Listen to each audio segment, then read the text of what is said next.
Good morning, everybody. Katie Jolly here from Brain Warriors Global.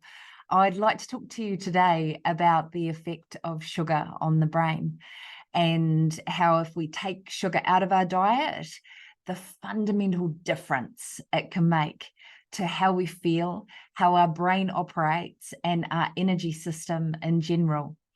I've had a bit of a journey of my own, and I'd like to just give you a little bit of safety as we embark on this journey. I am not a bored housewife in New Zealand that is just doing this for fun. So I've studied natural medicine. I'm a keto coach, although I don't completely follow keto. That's not what I'm teaching you today. I'm also a health coach and a life coach, and I've worked in clinic for almost 25 years. So what I'm teaching you today, I have taught to hundreds of people successfully, and I really hope it helps you in some way. So I'm just going to start to share my presentation for you. And if it's okay, I'd just like to give you a little bit of a background on my story, because I've had two fundamental pivots in my life where quitting sugar it's changed everything. It's changed everything. So the original picture here, when I was 23, was when I was diagnosed with fatty liver disease. At the time, they didn't know what it was. I had binge eating disorder. I was eating as much as I could, as fast as I could, which was mainly sugar and carbohydrates. And I was also drinking a bottle of wine a night. So I was really letting my tongue take control, and I got really sick. My mental health was terrible. I was suicidal. My gut was in such a condition that I couldn't actually hold any food down, despite being 25 kilos overweight. And this is what propelled me into studying natural medicine, because at the time the doctors said they couldn't help me. So I went on a little mission, and over the course of 10 years of study, 10 years of trial and error, like literally I've tried every diet under the sun. So I am with you, my friend, if you are struggling in the mud at the moment. And I found a way that worked for me. So what I'm teaching you isn't just out of books. There's definitely the science to go behind it. But what I'm teaching you is something that is fundamental for your brain health. Then at 42, I had a brain injury, and the importance of good nutrition started again. I found that after I had the TBI that I really wanted to climb into the sugar again. But what was happening is my brain fog and the clarity that was disturbed from the head injury really, it was keeping me in bed. It was keeping me tired. And so I went back to what I knew, which was the fundamentals of nutrition. And this is what I'm going to teach you today. So I have run 3-month quit sugar challenges with in one place, it's over 300 people when I used to run a wellness program at a mill. And now I'm currently running another wellness program. So what I've seen in that period of time is an average weight loss of 5 kilos. So more, if you're a larger person, I've seen people drop 15 kilos in 3 months. You know, this is what sugar does to our body. So the waist circumference drop was on average 6 centimeters, because what happens is that the fat is stored around our organs to keep us safe, right? It's a natural way that the body protects us. So that is why sugar and carbohydrate in general is so good at packing it on in the middle section. When I was overweight, I used to call myself a fat spider, because I still had really quite skinny arms and legs, but just all this weight on the middle. And when I came home from the UK after putting that 25 kilos on, I needed an extender belt, which was a moment that I remember very, very clearly in my youth. So the other benefits that I've seen particular to the brain is that brain fog is reduced, our mood is elevated, and our mood actually stabilizes. You know, if you're in a position at the moment where you have these highs and lows all the time, I can guarantee that you're eating a lot of sugar. The skin clears. Our digestive problems are decreased because we don't have so much fermentation in the gut, and we have more energy. So let's have a little look at whether sugar is a treat or a trouble, which is the terminology that I use with my children. So 100 years ago, the average person ate a kilo of sugar. Now we consume 60 kilos per year. And these statistics were a couple of years ago, so I'm sure that it's actually elevated since then. And what we are seeing is that sugar consumption is linked to most chronic long-term illnesses. Type 2 diabetes is a major one. We know that sugar and sugar in the form of simple carbohydrates elevates blood glucose. Alzheimer's is now coined type 3 diabetes. Amazing, because there is a direct link between how much sugar we are consuming and how the brain functions. And we're going to go into that shortly. We know it causes obesity, particularly obesity on the gut. We see more and more of men with these beer bellies, and it's all the sugars. It's the sugars that they're consuming that's placing the fat around the organs. Now, it's also in a UCLA study and in various other studies during the years, it is known to feed cancer growth. Okay, I'm just going to drop that the little seed there for you. Now, in studies, in experiments, it's been shown that sugar is more addictive than cocaine. And it was from rats, okay? They use rats for everything. But they were put into a situation where the rats had the choice between the cocaine and the sugar. We know cocaine is highly addictive, but they chose the sugar. So it's showing that the brain actually lights up, and they've seen this in MRI scans, that the brain lights up in the same areas with sugar consumption as if we are taking drugs, if we are watching pornography, which is highly addictive, and also on our devices, which also give us a dopamine hit. So this is where the sugar is so powerful. And what I have found myself and what I've seen in clinic is I totally dispute willpower. I dispute willpower because I have got incredible willpower.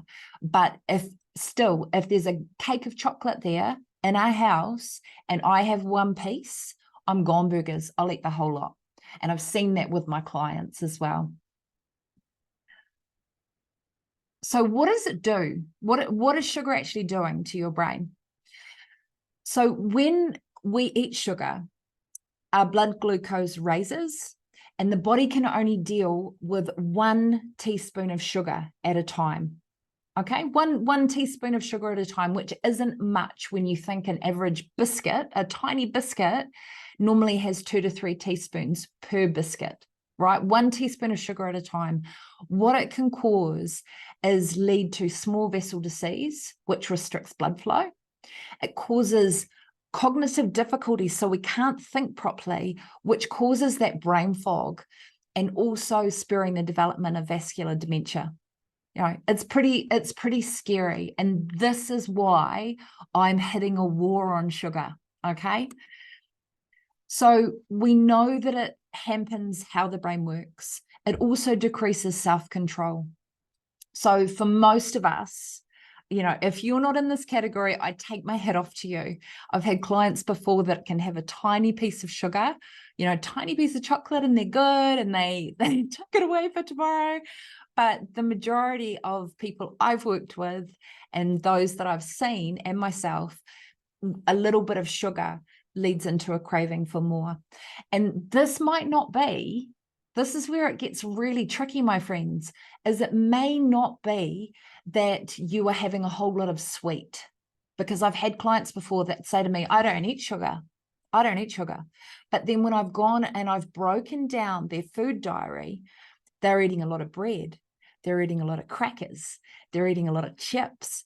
And all of those carbohydrates, those really simple, refined carbohydrates, break down to sugar in our bloodstream. And this is where people get caught out, because if it doesn't say sugar and it's saying carbohydrate, people think, oh, this is fine. There's no sugar in it. I'm going to have a massive bowl of rice, which is what I used to do when I put on all my weight. I thought that I was healthy by being vegetarian, and also had a period of being vegan. And my version of vegan was baked beans, white rice, white bread, and salt and vinegar chips. Okay. And that's how I got fat. So it is about understanding where the sugar is. It gives a drug-like effect in the reward center of the brain. And this is where the addiction comes in. So you may feel like you don't have any control. You may feel that it is you. You may have tried diets again and again, like I did, and feel like you are the failure. You're not the failure. Okay. There is a biochemical response in your body that it makes it so hard to give up this food unless we actually know the pathway. So to overview, it slows down your brain function. It causes deficits in memory. It causes problems with attention. Welcome to all the children with ADD and ADHD who have muesli bars and biscuits and chips stuffed in their lunchbox. And it also causes inflammation in the brain. So that last factor is fundamental if you have had a TBI, if you have chronic headaches, if you have points in your day when your head feels like you're going to explode, you need to cut the sugar. Okay, no two ways about it. It is building inflammation in your brain, and it is the last thing you want if there is already inflammation there. Now, for those of you that have mental health issues at the moment, like I did, I suffered with depression and anxiety for a really long time until I cleaned up my diet. It causes compromised emotional processing. So what does this mean? It means that when our blood sugars are high or our blood sugars are going high and going low, we start to see that emotionally we can't control ourselves. It's a roller coaster. One study of over 20,000 individuals, which is a massive study, showed that the higher the amount of sugar people consume, the higher the rate of depression. So there's no denying that sugar is contributing to your mental health journey. So let's have a little look about where the sugar actually is. Marketers have got really, really clever with hiding it. And as I say to all my clients, sugar is not a snob, okay? So you may be eating organic fruit, organic bananas and organic maple syrup and organic agave and paying through the roof for these beautiful organic products. The insulin in your body does not care whether it comes from a slice of white bread, the cheapest white bread, or it comes from organic agave. Okay, if there is sugar or if it breaks down into sugar in your bloodstream, you are going to get exactly the same response. So insulin is not a snob. It's about knowing where the sugars are and getting them out. Okay, one way to do it is to watch the O's. So fruit contains fructose, and that has been linked to higher development of fatty liver. Okay, back in the day, we would only eat fruit in season. And if you're living in colder climates, you definitely wouldn't be eating mango and bananas. It's the reality of the world that we live in that we are being exposed to more foods that genetically we wouldn't have been associated to. Okay. Sugar has sucrose. Milk and soft cheeses have lactose. Carbohydrates convert to glucose. And as I said to you before, I'm trained as a keto coach. I did keto for a number of years. What I found for myself and my clients is that bringing in high fiber carbohydrates can actually balance the mood swings. Okay, it's just finding what works for your body, because my way might not work for you. So it's about finding the right path. Okay, alcohol, especially wine and beer and any mixes, so Jim Beam and Coke that might come in a nice pretty bottle or a can, they're also very, very high in sugar. So we need to learn the switches. Now, this is something that blew me away, because in my youth, I did Weight Watchers and I also did Jenny Craig and learned this. And if you learn nothing out of this course today, please know that the majority of low-fat foods have sugar added to them to make them taste good. okay? Low-fat yogurts, and this is here in New Zealand, so it may be different where you are at, but low-fat yogurts here have on average between 6 and 7 teaspoons of sugar added. And this is bearing in mind that the World Health Organization recommends a maximum of 6 to 8 teaspoons of added sugar a day. You know, it's quite fundamental to start to understand where your sugar is. One small can of soda, so if you're having one small can a day, it's got 10 teaspoons of sugar per can. All right. Dried fruit is 70% sugar. One muesli bar, which they're touted as healthy, has between 3 and 5 teaspoons of sugar, and one glass of wine has 3.5 teaspoons of sugar. Okay. So what do we focus on instead? Looking at crowding in vegetables, looking at your protein sources, looking at low GI foods, which is another topic entirely, and adding in legumes. So this is where really good carbohydrates sit, like lentils, beans, and peas, and full-fat dairy products like Greek yogurt and butter, cheese, if you can tolerate them. Like if you're doing dairy, then these are good things to add into your diet.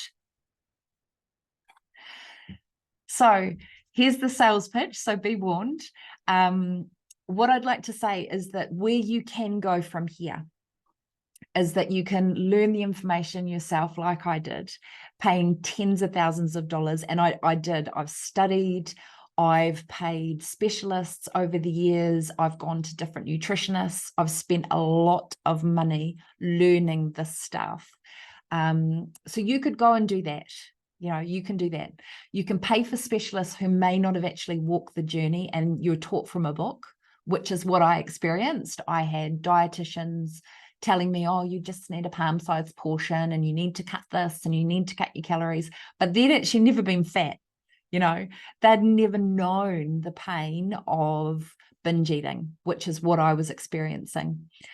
And you could do trial and error for 10 years like I did to find a plan that eventually suits your body. Or you could look at taking the shortcut and learn from me. So what I'm looking at doing, because I've spent years and years in clinic and I'm just starting to pivot. So I'm just starting to pivot into online coaching. I've taught this method to groups. I've taught it to individuals. I've run challenges through corporate workplaces, and I know that this stuff works. And I'm just starting to pivot to online coaching.